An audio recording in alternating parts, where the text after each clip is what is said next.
Hello everyone and welcome to another WIX tutorial.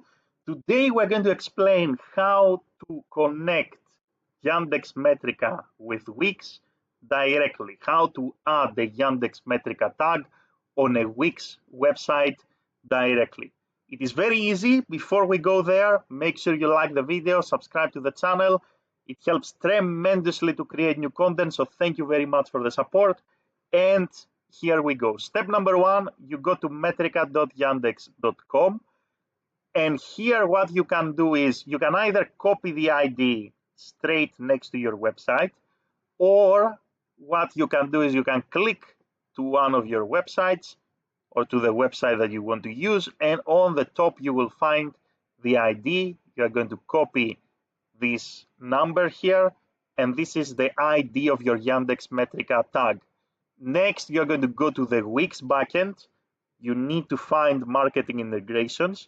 So you are going to either use the search bar and look for marketing integrations, and you are going to select marketing integrations here, or you're going to go to settings, and when you go to settings, you're going to scroll down, you're going to click on marketing integrations, and once you come to this screen, you're going to scroll a little bit down. Here, this is the option for Yandex Metrica. You're going to say connect, add Yandex Metrica tag. You're going to paste this number. You're going to save, and that's it. Give it 24 hours, and you should be able to see data coming through on Yandex Metrica. That's it. If you manage to do it, make sure that you like the video, subscribe to the channel. Thank you for watching and have a great day in any time zone. Bye everyone.